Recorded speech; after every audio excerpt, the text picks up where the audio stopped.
Ian, Microsoft, and by proxy, Xbox has been in the news recently for a couple of different topics. One that we've seen coming and kind of agree with. The second's off the rails. So, ever since leaving Luna, 2 locations. 2 locations, great staff, go see them. I have paid a little less attention to the modern the modern business of video games. Sure. But I still jump in, you know, every 2 weeks or so and try to kind of keep abreast of what's going on in Xbox and PlayStation land, even though it doesn't particularly matter to me personally. And what I can say I've noticed lately about Microsoft is I don't fucking know what they're doing with the Xbox. I feel like they're losing their way. Not that they really ever had it recently. So Phil Spencer was talking, and basically Mr. Xbox, and he's trying to address concerns people have about on the Xbox Era podcast. Sorry, yeah, for the 250th episode, and he's trying to, you know, respond to people's concerns about exclusives going on to other systems, whether or not there's going to be hardware in the future. And these are concerns that people have, and I don't think he really did much to calm any of these concerns because, you know, he admits that basically cloud gaming is their fastest growing platform. Wow. And I honestly, I'm sure it is, but I don't know how well Xbox Game Pass is necessarily doing. So if that's their fastest growing platform and it's not doing great, that's not a good thing. You think something like that, just like streaming, probably peaked during the pandemic? I do. Yeah. And I think also what they're realizing is that, you know, these day one digital downloads for huge games and people are paying $15 to $20 a month. Like, I think they're realizing that the money's not really there. If financially, I don't think, you know, I think they're realizing that there's some problems here. Well, yeah, because you cannibalize your own business. We talked about that before. Yeah, exactly. That's what I'm saying. You can't give away games that cost hundreds of millions of dollars to develop as part of a $15 subscription. Doesn't make any sense. Exactly. So that's what I'm saying. If that's their biggest platform, that's concerning. Mm-hmm. He also states, and this is just like that sleazy talk, that corporate talk I hate. He responded to people concerned about exclusives, saying on other systems by saying it's all about letting players play the games the way they want to. Okay. Sure. Which is what is a great ad playing. That's fine unless someone bought your $650 console. Right. That's fine if you're a publisher and a developer. It's not fine if you're in the hardware business. Yeah, if you're pushing every 3 years a mid generation upgrade, that you're saying you have to get this one. You just spent $700, spend another $700. You have to provide games to make it worth my while, right, for that platform. Otherwise, what the hell am I doing? You know, he says he doesn't want to funnel all players into a single business model. So I don't think that looks very good. And, you know, he says, again, I don't think this calms anyone. We obviously have to run a good business, so we'll have our pricing and everything that we do, but I want to make as many options as possible for the games that we have so they find more and more players. It's why us embracing Windows and embracing cloud has allowed us to grow. I mean, he's all but saying we're done with consoles. We're done with consoles. We're not exclusives, doesn't matter anymore. We said this. We said this 9 years ago that it was going to get here, but to hear basically the CEO say that, or the head of the division say that, hey, the console doesn't matter anymore because we're expanding to other parts of the world, or other consumers that don't have our console. That's what he's saying. Yeah. Yeah. So, I mean, that's kind of frightening for people who, you know, are an Xbox fan or who have these consoles.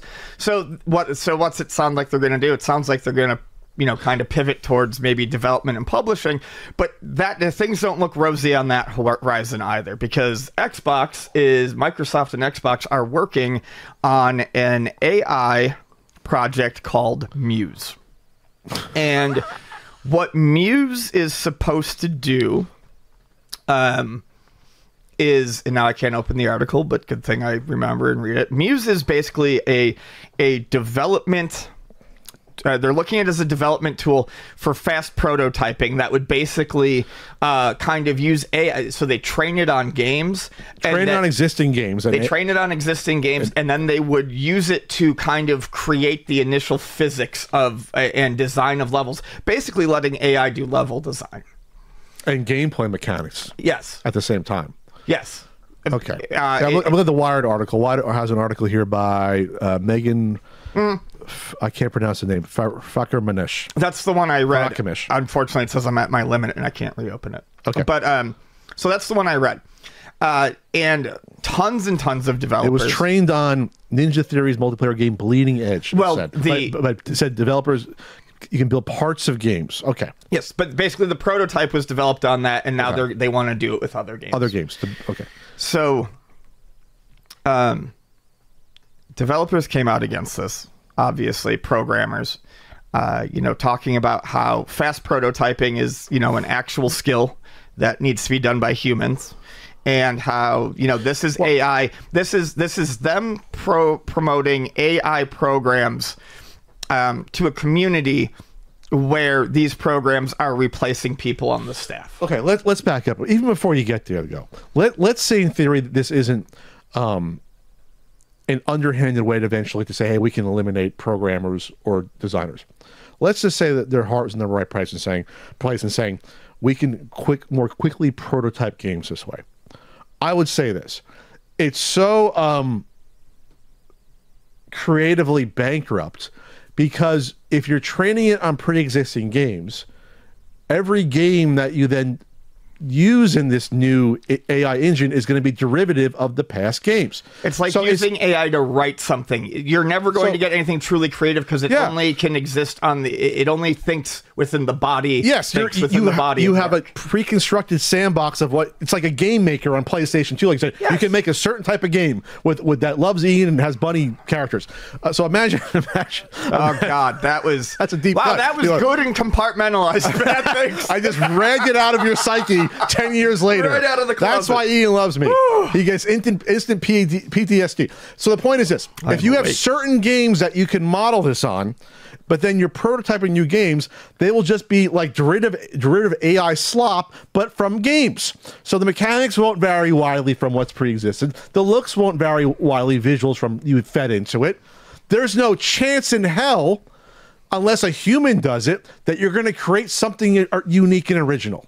Well, and my issue with it is also this: if it's just derivative, right, and it's AI slop that only exists from games that exist, and a mishmash of them, and if the levels, are, rough drafts, that means a human has to go back and fix all of these things. Yes. And what I'm seeing and what makes sense to me is it would just be faster to let them fast prototype themselves. Do it from scratch. Been doing this, and they know what they're doing. Yes. And they can do one quick prototype and send it off, instead of letting AI make one and then fixing the AI's mistakes. Yeah. And trying to send it off. Instead of like, oh, that character looks nothing how I pictured it in my head. Now I might as well redesign it from scratch and do it originally. Like, it's just why I'm insulted by things like this is because you are snuffing out any creative candle that's even trying to exist still. You're just saying, oh, there's no chance. Like, we'll just see what this computer spits out in us, and then we'll see can we take a fucking risk with our creative endeavors just a little bit. Maybe you have a great idea that you come up with that doesn't cost $350 million and puts your entire company at risk, or the fact that you have to spend, you have to spend tens of billions of dollars acquiring another company, and then 2 years later realize, wow, that was a mistake, and now we can start fucking firing everyone. Well, yes, Ian. You want to be gobsmacked? Gobsmack me. Gobsmacked.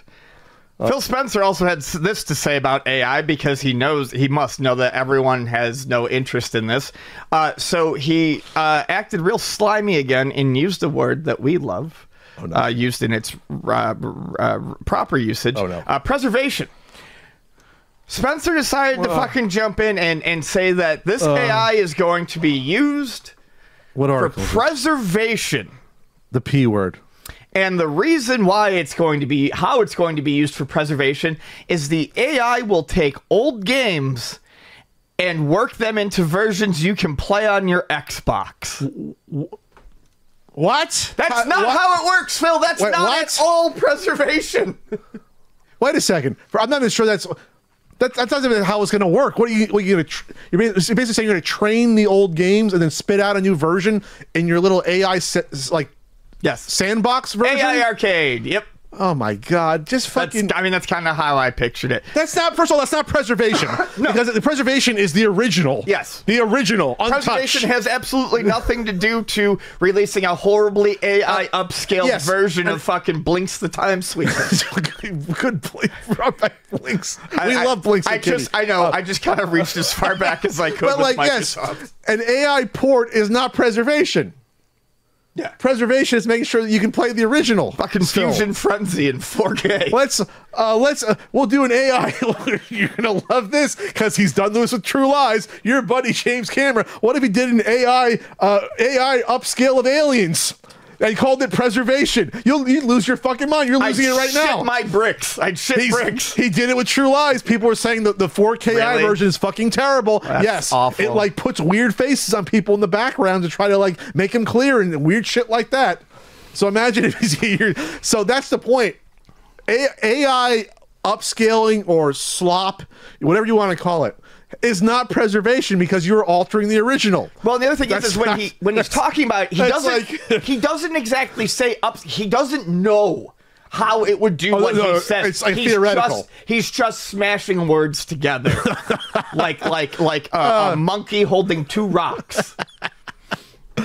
We're bouncing over the place, but one of the reasons why this is also dangerous, I'm going back to the Wired article, is because if you just use generative AI to start prototyping, you're going to lose actual talent that exists, and you're not nurturing people from the ground up to actually become real game devs.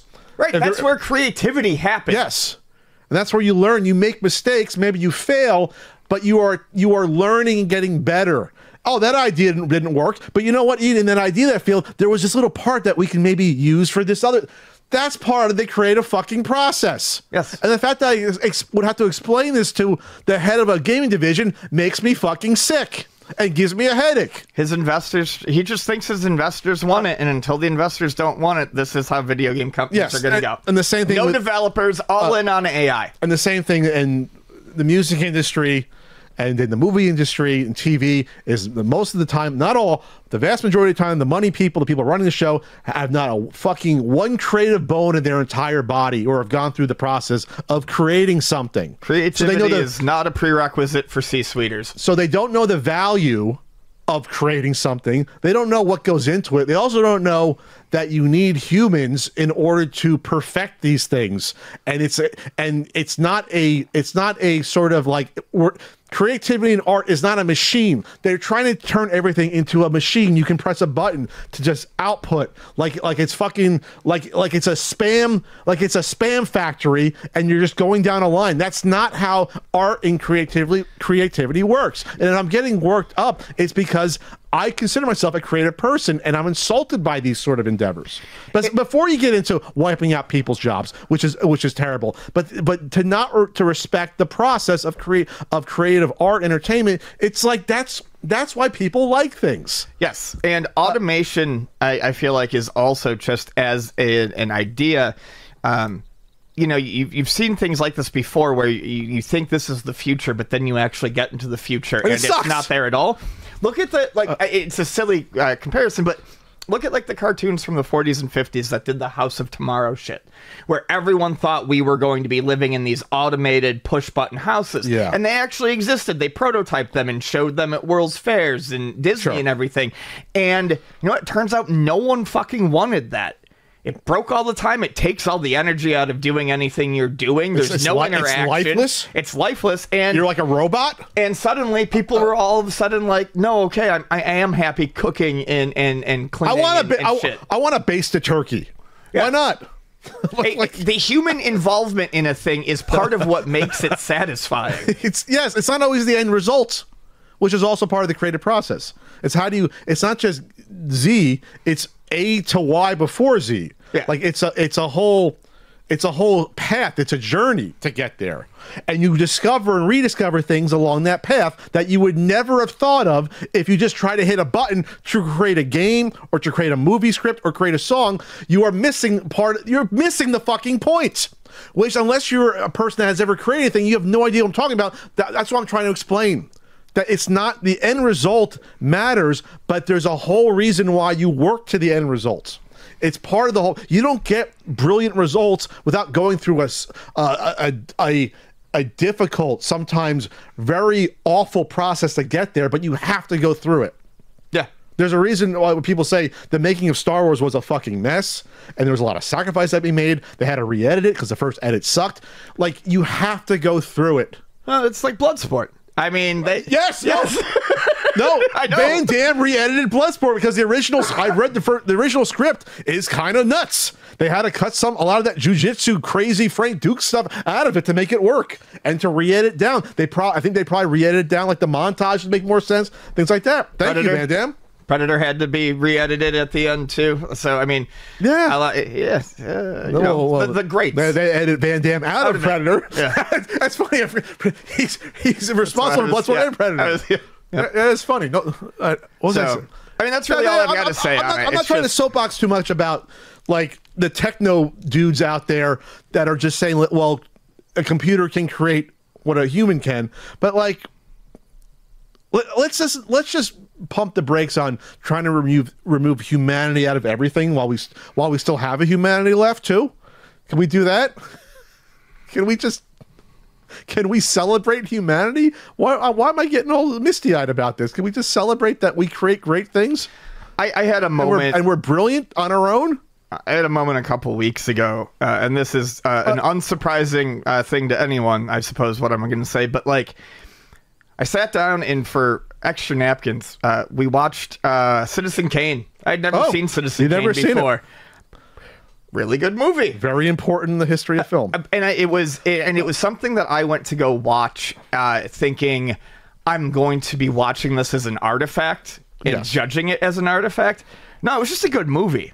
Yes. And it sounds silly, but it was just one of those moments where I finished watching it and I was like, that satisfied me in just about every way that I could want a movie to satisfy me. And I was just like, I thought about it in terms of today's like modern AI society. And I'm just like, how can you watch something like that or any of the movie, like some of the movies we've mentioned and be like, yeah, this is going to come out of that but again, it goes back to the C-suites not being creative and not caring. They don't understand what people want. So we're getting the film history a little bit here, but the reason why Citizen Kane is regarded as one of the greatest films ever made is because it did a lot of things that were never done before in the history of film, or only done in smaller films. Like it brought a lot of artistic techniques to the mainstream. For different angles, use of shadows, the entire film structure for a movie like that, things that nowadays you're like, oh, we do that all the time, but you have to have someone to take a risk to try it originally. Yeah, and that was a huge risk at the time. There's no risks when you're relying on the pool of what's already been created. The pool of mediocre to okay stuff that's existed that we're training a model on. I'm gonna go back to this Wired article real quick. Yeah, because there's a couple of good quotes here. We're trying to say who's the person that said this. I just want to get what their someone said their name is. I want to say what their actually title is. Is it Goldfarb? Is their title? Can my Control F work on this fucking laptop? I'm so annoyed. This is what they said. The primary issue is that we are losing craft. When we rely on this stuff, we are implicitly empowering a class of people who own these tools, the rich people, and don't give a fuck about how they reshape our lives. Yes. Yeah. Great line. That's what I was trying to get at before. They don't care or see or know what the process is. Yep. They just care about, well, we can do it quicker, cheaper, faster. That's all they care about. Number goes up. Number goes up, but then they realize they put out an AI slop game that might have cost them less, but no one fucking wants it. So then what's the point? I'm just waiting. We're waiting for that moment. We're going to get to that. We are. We are in fucking around. We are getting to finding out. Yeah, we're going to get into the first first AI movie that's made, and it comes out and it gets panned. It's a piece of shit. The writing's terrible. It looks like garbage. It's inconsistent. But hey, it was cheap to make. So there you go. One developer says, it seems to me like the real target of this model is not game developers, but shareholders, to show that Microsoft is all in on AI, which has yet to deliver a product that anyone wants. Please point me into the AI product direction that was a success and that was great. Anyone out there, please do that so far. And don't say, well, we're close, we're going to get closer. I don't think we are when it comes to it. Let's see, what else? Yeah, I mean, that's about it. That's it. It's really it. It's just terrible. Someone in the comments says it could be useful for NPC interaction, conversation, AI. I mean, if you want to go that route, I mean, I still think that's lazy. That's just not writing a story. Yes, and I think I have seen some AI game that's been trying to do that with interaction. I think it was like cat or feline characters, or there was animal characters. They demoed that within the past year. Something like that. There was something with that where it was. I think it was like an AI voice thing, but it didn't sound right. I mean, but it was AI in the resulting dialogue, but also like how it sounded. You know what I'm talking about? Yeah. They're like animal characters jumping around like a dock or something. One had a sword. You know what I'm talking about? Does it ring a bell? It was something like that. The cat stuff doesn't, but there was... It was a critter. It was a bunny rabbit or something. There was something, I think, where there's like characters in a game that are supposed to be AI. Yeah. So they used an AI to do the voice. And yes, I think they were like critters. Anyway, I don't know. It was terrible. Yeah. I'm less... Like, in terms of building out, like, dialogue trees, I'm a teeny bit open to that, but... You still need some logical when planning out dialogue trees or A to B to C. It still needs to make fucking logical sense for every player that plays it. So you still need crafting of that. You can't just say, well, you go to a person to find out where the key is and try to have a conversation, and then that leads to all over the map and he never gets it. You know what I mean? Like, you still need... It has to get to the same result for every player playing it, or else you don't have game design anymore. Mm-hmm. Then it's all in the fucking AI cloud at that point. Yeah, I get too worked up about this. This really bothers me. Yeah, on fundamental levels. It's fucked up.